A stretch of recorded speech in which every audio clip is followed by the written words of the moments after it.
And hi, everyone, and welcome to another episode of One Take because life has no rehearsals.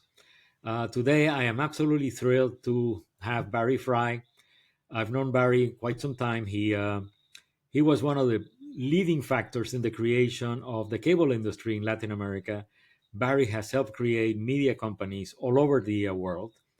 He's an entrepreneur, and today he runs the DPAA Global or Global DPAA, I assume, which is the like the big conglomeration of everybody who does digital out of home advertising, which it's becoming the next television because it is just about the only thing that will have reach from now on because everything else is super hyper targeted. So Barry is essentially recreating television in out of home. So, Barry, thank you very much for taking off a Friday afternoon for us. I really appreciate it. Great to see you, Marcelo, as always, and thanks for the kind words and for explanation to the audience. The intrapreneur is someone who has built companies within media companies, and that's largely what I've done for a lot of my career. Yeah, I agree with. I mean, I saw you. I've actually seen you do it, Seen and me in it was action, eh? yep. So and it was great, and those were great, absolutely great times. But today, honestly, I think they're greater times. So all of us have many decisive moments. Actually, one of the guys that I interviewed here, Martin, said, never mind decisive moments of when you do something. Think about a decisive moment when you choose not to do something.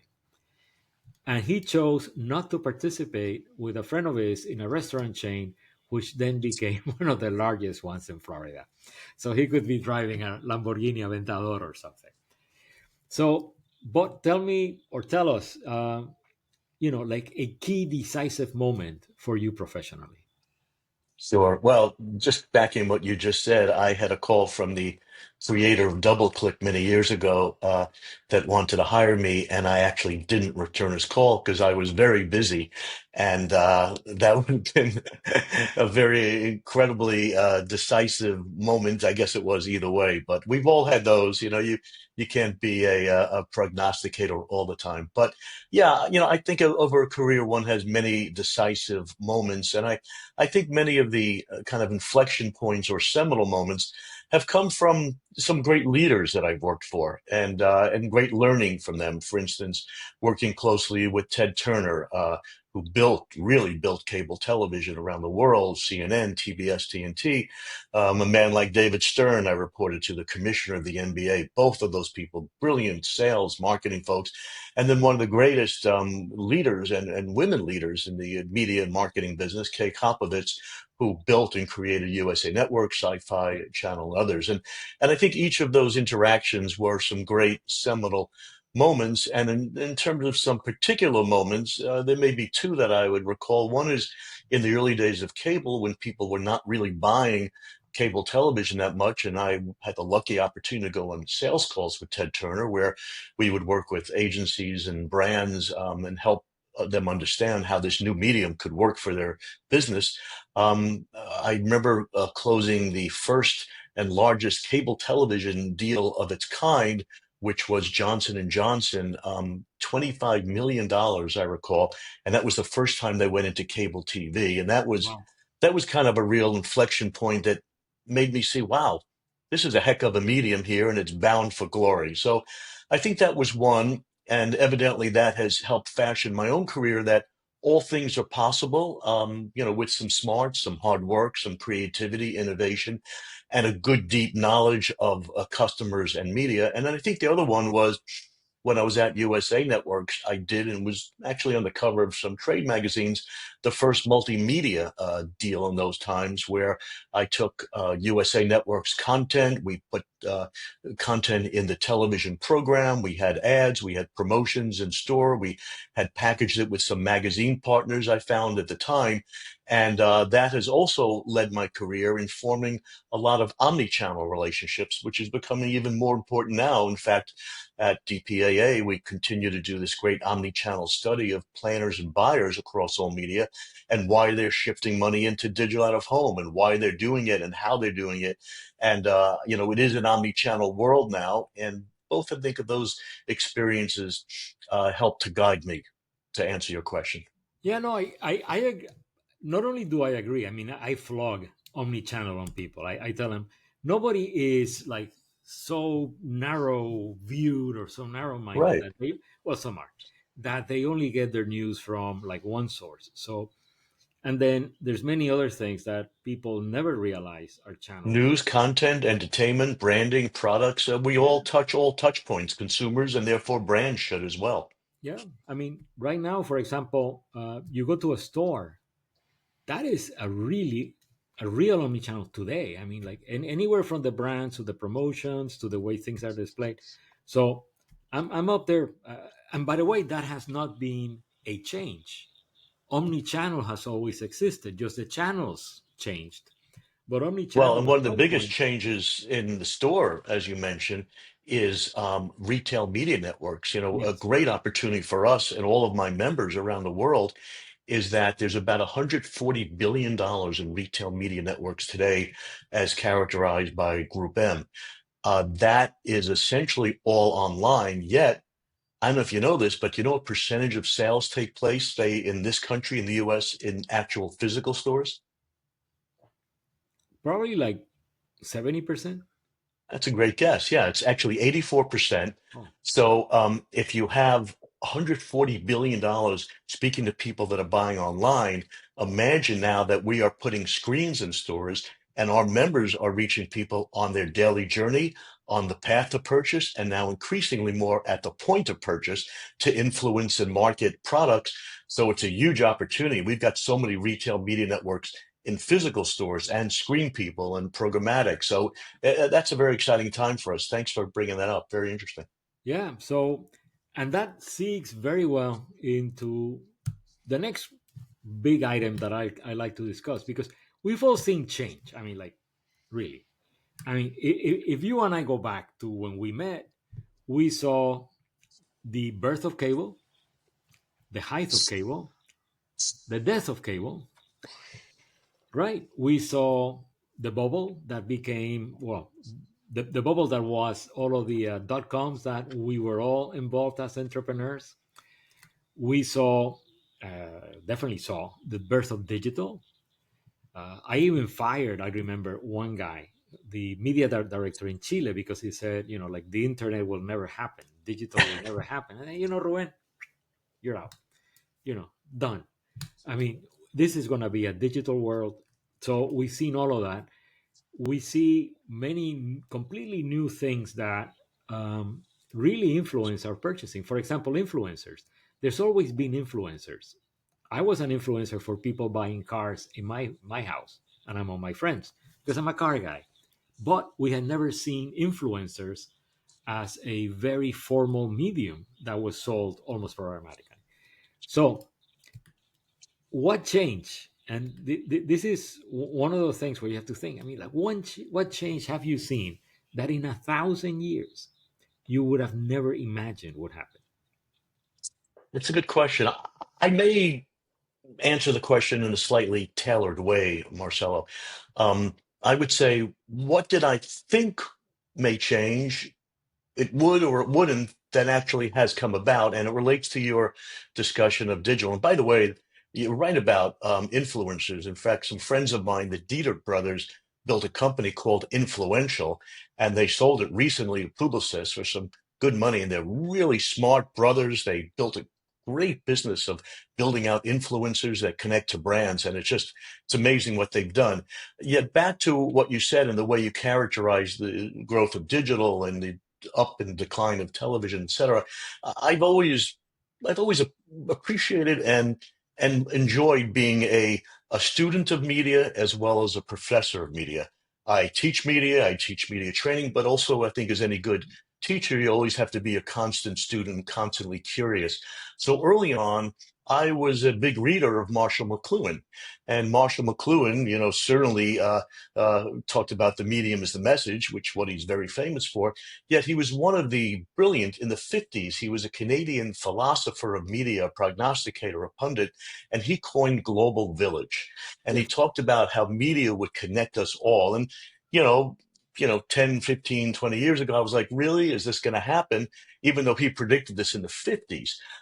And what has happened is because of the digitization of media, and I go back to our own business now, the digitation of screens around the world, is that everybody is connected. In fact, our members have the same best practices on how they put content and ads on screens in Dubai as they do in Sao Paulo, as they do in Toronto, as they do in LA, and they do in London and Berlin. And the digital practices are all alike and they trade best practices and we're all interconnected. And we truly have become a global village. Early on, as you may recall, we could pick up shortwave signals from across Europe and listen to them in a bedroom. And that was, wow, the global village is starting. And then you could pick up, London radio stations in New York via the sites of the web of, stations. And now basically everything is so interconnected and so digital that the global village has really come about, even as we thought at that time, would it? How is it going to happen? So that's really here. And I think the other part that relates to that, which people had looked at and said, is this really happening or not? The on-demand world of media today, streaming, you could watch anything on demand when you want, where you want, how you want.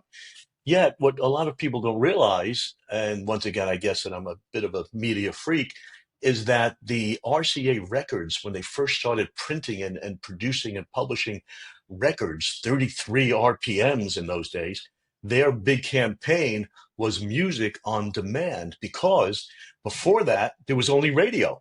And you could only turn on a radio, and the only person deciding what you were going to listen to was the disc jockey. And then records came out, and you could say, I want classical today. I want jazz today. So the on demand world and the global village have really come about quite precipitously and profoundly, to use a lot of P's. Yeah. So one of the things, I'm also a fan of Marshall McLuhan, and by the way, because of McCann, I also got exposed to the MIT Media Lab, which was another completely, great. Very innovative. Yeah. But one of the aspects By that, the way, the MIT and then the IPG picked up a Media Lab. They did a great job as well. yep. Yeah. Oh yeah, absolutely. And let me tell you, it led to a lot of really good thinking at McCann. But one of the aspects that nobody ever seems to mention is, yes, the global village, yes, the connectivity worldwide, but not only that, it has become so cheap that it is Mm, unavoidable. And I'll give you an right. example. When I took over the all of international media for Food and Building, I had the great pleasure of meeting somebody called Rafik Sadeh. Rafik is the guy still runs, I think, Horizon FCB, and they were headquartered in Athens, actually in a shopping mall. And it was one of 5 food buildings that were in shopping malls, which I thought was great because you got the food court. But Rafik had this beautiful house, beautiful. I mean, like, we're talking about something like 15,000 square feet outside of Athens. Beautiful. I mean, like, the design was, A palace. oh, but like the design itself was modern, but like absolutely stunning. But the most Hmm. stunning part, you went up to the fourth floor, and what Rafik had was 4 huge 5-meter satellite antennas. Four. Sure. He needed European signals. He wanted Arabic signals because he ran the Middle East. Then he wanted some of the sky signals, and then he wanted the US signals. So Rafik had to buy 4 highly expensive, huge 5-meter antennas and put them there. So right now, we're talking about, just for the cluster, 30 feet by 30 feet, which is huge. Today, you go into your computer, you open up your VPN, done. You have That's right. exactly the same media presence that came on 4 or 5 meter antennas using one Sure. VPN, which is free, by the way, because everybody can give you a free VPN and you can connect everywhere in the world. directly anywhere in the world. So yeah, so and Well, what similarly, by the way, when I was at USA, Kay Koplovitz was to give a speech in Tokyo. And for some reason, for the conference, she couldn't do it. And this was probably mid 90s, mid to late 90s or something. And she couldn't make it. And she arranged to buy satellite time to beam her voice and audio and video into the conference. And it was a matter of setting up satellite time, renting the satellite time from the satellite, the dish, etc. And now, of course, with Zoom, need I go on further? actually that brings up Skype. Talk about missed opportunities. Sure. Yeah, I use Skype a lot when it was created because it was the only way to talk to everybody, like India, Right. you know, Thailand, whatever. I mean, like it was incredibly useful. But Skype really missed that opportunity. So one of the things, of course, is we see all these changes. You have certainly led, well, you've led the global expansion of what used to be a very sleepy trade organization that didn't go anywhere. They got lucky, they got you, and then all of a sudden, this is not a sleepy organization anymore. It's a global powerhouse. So what would you say are like two or three factors in that if somebody wants to understand how to globalize something should follow, like two or three top pieces of advice? Well, I think certainly go digital and go digital fast, and that has certainly helped us. So, like I said earlier, our members connect with best practices across the world quite easily. I think also, like you and I have done our whole careers, is focus on the customer. What does the customer really need? What does the customer really want? You know, there's been a lot of trade organizations we've all experienced. We are actually a muscular trade organization because I'm not an organization guy, as we've talked about. I've always built media companies. I run sales. I run marketing. I've run all elements of that. Is we run this as I like to say, an alliteration of C's. We're a consultant, we're a concierge, we're a connector, and we're a community. And all of our members around the world, be they buy side, sell side, tech side, really enjoy that ability that we build a community, we connect, we collaborate, we do a whole lot of C's. So I think that's my simple answer with an S, not a C. No, but that's great. That's absolutely great. That's going to be like the headline, the C way of doing this. So, in closing, Barry, and one question that I ask everybody because it really affects, it's going to affect even more, but it affects hundreds of thousands of people. Now, with all of the firings that are happening all over the US, there's going to be a lot of people who are career people who will be absolutely fired. And I hope, because I'm starting a program with Manatech, that many of them will choose to be entrepreneurs. But a lot of them are going to be looking for work because they cannot retire or they don't have enough savings or they want to keep on working, whatever. Like, I want to keep on working. So, let's say you were talking to the CEO or the CMO of an organization that has, like a few candidates for something. Some of the candidates are going to be 40, some are going to be 30, some are going to be 50. What would you advise that CEO? Why consider or even hire, hopefully, a guy who's, or a woman or a person, say 55 plus? What do we bring to that table? Well, I think, of course, years bring wisdom, perspective, a wide view of the world, and these are the real superpowers of people that have been in business and have been in life. And I think those are difficult things to replicate. And, I would just go back to that wisdom, perspective, a wide view, a sense of how to deal with many people. And, if you've been in the business like you and I have, one of my other great sayings, and you've been a global player for a lot of your career, is also when you've been in the business and you've worked across cultures and across people, across countries. I like to say, and it's not my term, it's someone else's. You go to university to learn about the world, but you travel to learn about yourself. And I think if you've traveled for business and you've worked across borders, it's different than just going to the Eiffel Tower and taking a picture. You really get an understanding of cultures and how people live. And I think it's really important. And then you also mentioned, and we talked earlier about the stress of changes in jobs, and certainly with Doge coming in now, and a lot of unfortunate people losing their jobs for government. You kind of asked, how does one cope?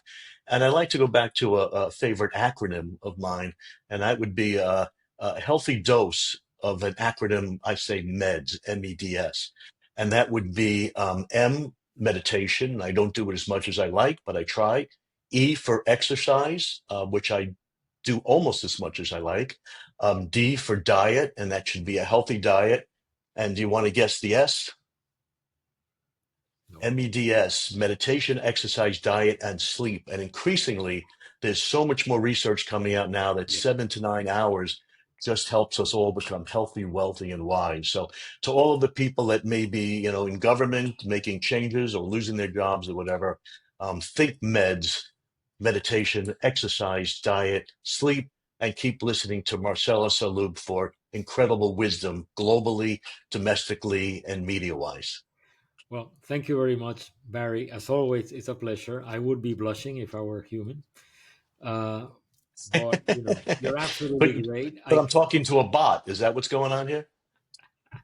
Now, I cannot overemphasize the amazing job. I was just talking to Irving. You know Irving, just 15 minutes ago, and I said, "Hey, I'm lucky. I'm going to interview Barry," and he goes, "Oh my God, he's killing it!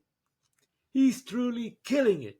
So, word on the street is Barry Frey is killing it, and you've done fantastic work for the DPAA. Fantastic. I mean, they couldn't have made a better choice. Thank you. So, A lot of hard work and caring, and I appreciate your kind words, my friend. thanks. Thank you. Bye bye. Bye bye now.